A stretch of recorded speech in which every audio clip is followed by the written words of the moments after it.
Oh, Hey, man. how's it going, man? Oh, it's going great. It's going great. We're on our little post-game show. I'm in Pittsburgh. I'm in the hotel room. So everybody, this is Dennis Jackson, Drake's dad. 3 sacks today, and he had 3 all of last year. What was it like watching that?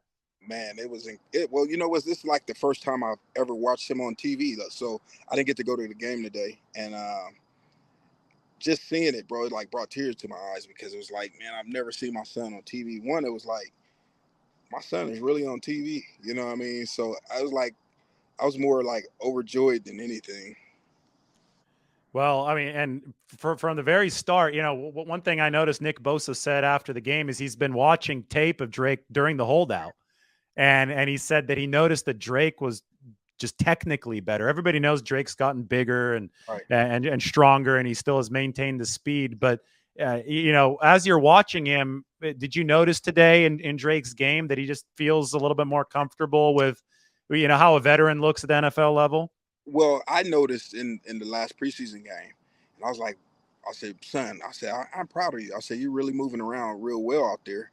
And so he's like, thanks, Dad. It's more to come. And I was like, okay, I'm ready, man. You know what I mean? So, I was telling him too. I was like, man, don't be afraid to give your body and lay out, for a sack. And so he really did that today too. He laid out a couple of times for that sack.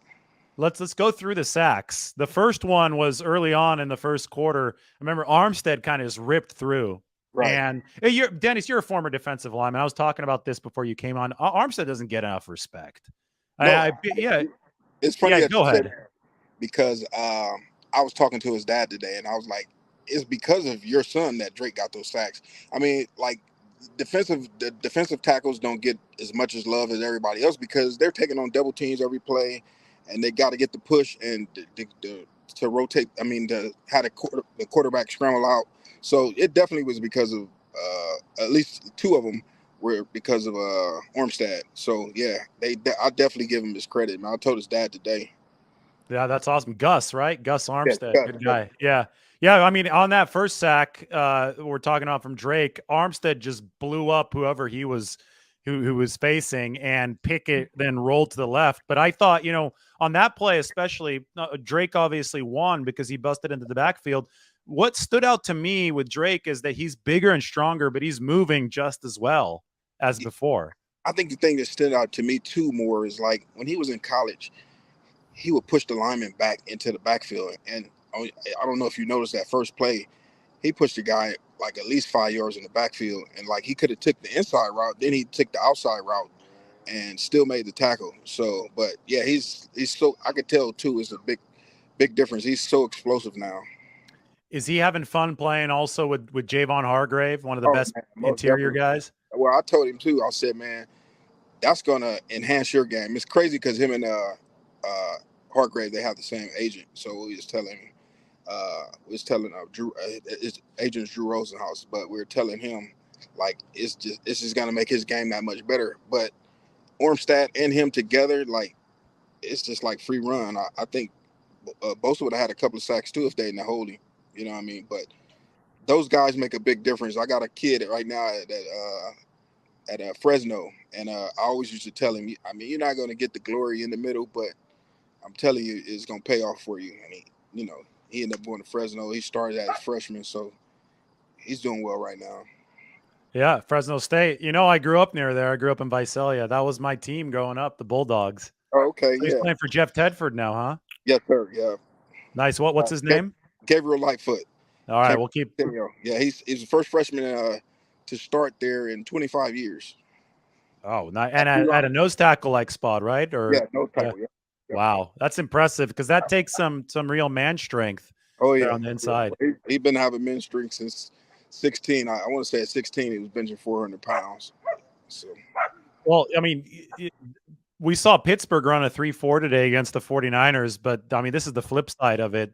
Nine D-line looked great, but their O-line today in the run game handled that 3-4 and those bigger. I know Cam Hayward got hurt today, so we didn't see too much of him.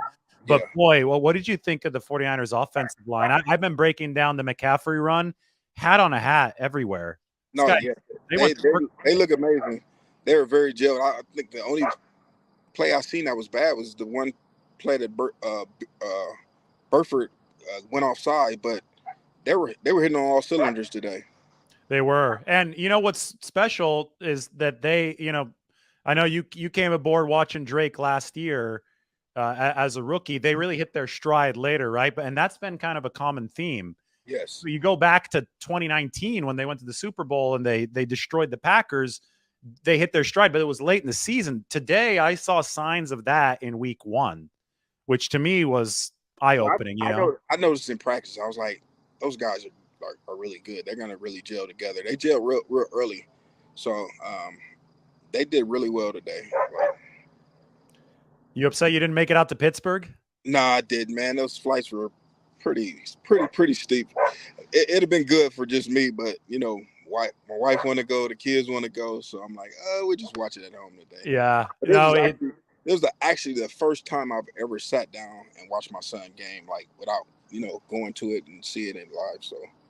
So, I mean, it must have been otherworldly then. You're watching it through TV for the first time, and he explodes for those 3 sacks. Were you guys going nuts, or?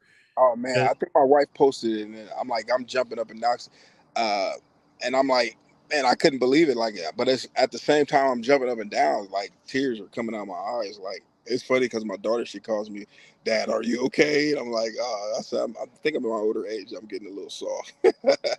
Well, we have a lot of viewers right now because it's after the game. But I know you come on the channel before, wrote that big article after Drake was drafted. You got a cup of coffee with the Raiders. You tried out with the Raiders, and Yes, sir. And you've been Drake's coach essentially his whole life. So you were a defensive lineman trainer. yourself. He has no one else. I've been his coach, his trainer, everything. So, I mean, besides his other D line coach in high school, but in college. But yeah, I've done all his training for him. And it all kind of comes full circle now. You get to watch it. You're wearing Niners stuff, which is crazy. Remember when this all started? You were wearing only the Raiders stuff. The best was at the Raiders game last year. You're like waving to me from the stands, and you had your split jersey, right, or a split hat. I had a 49er jersey, Raider hat, and Raider pants. Yeah.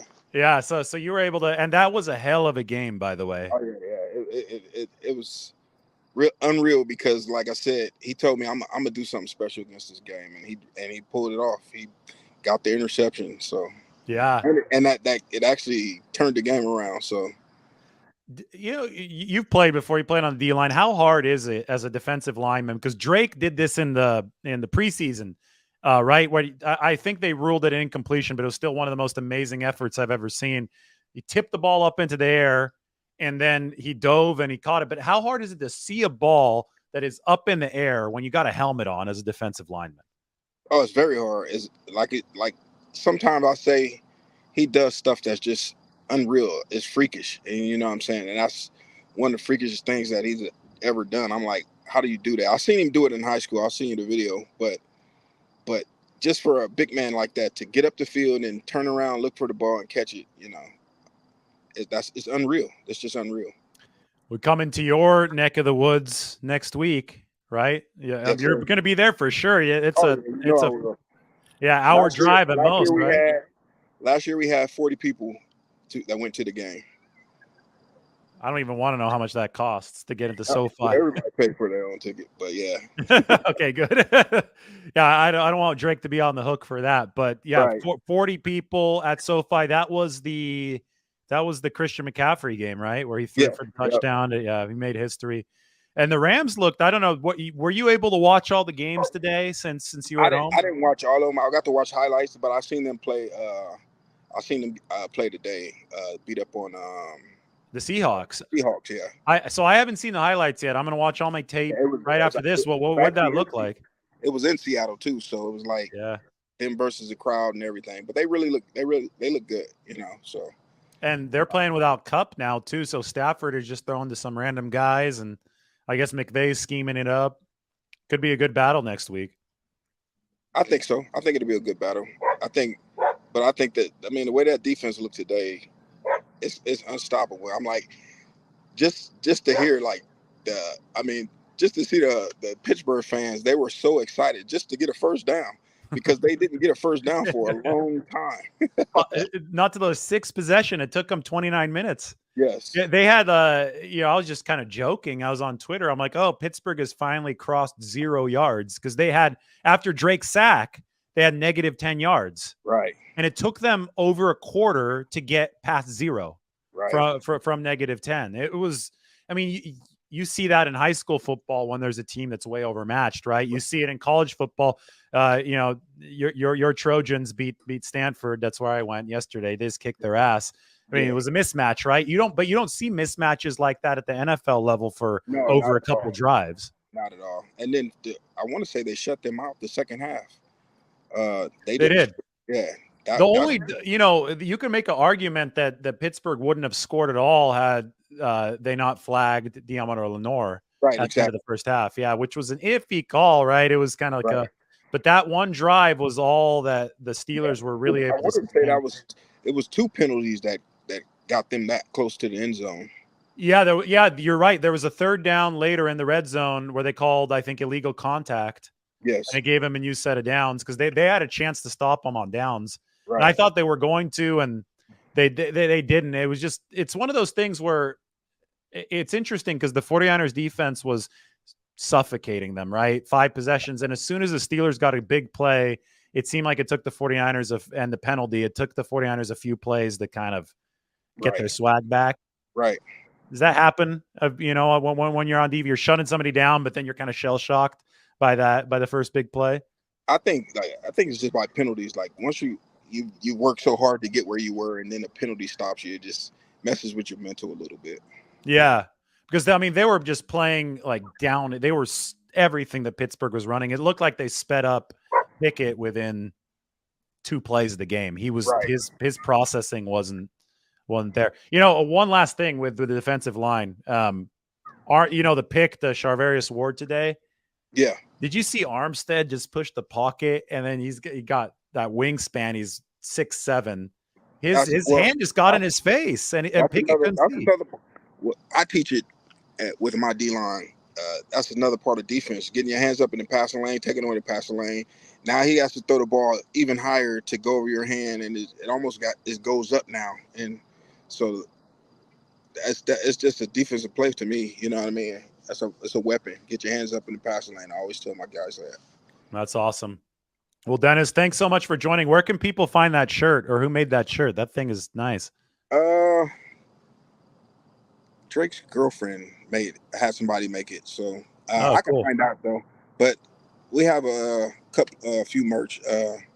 You can go with Custom Chris. Custom Chris, she has the shirts. They're similar to this though, but yeah, I'm not here to sell the shirts, but No, it's just a nice shirt. You wore it on the show. I was like, ooh, that's Oh cool. yeah. Oh yeah, yeah. I had to represent today. You know what I mean? I can't wear no other for the 49ers stuff, but it has to be my son. So That's awesome. Well, that's Dennis Jackson, Drake's dad, friend of the show. Dennis, great catching up with you here for a few minutes. thank you, man. Thanks for Appreciate spending it. your time. Thank you, sir. Appreciate it. Thanks for having me on. Of course. Take care, man. All right.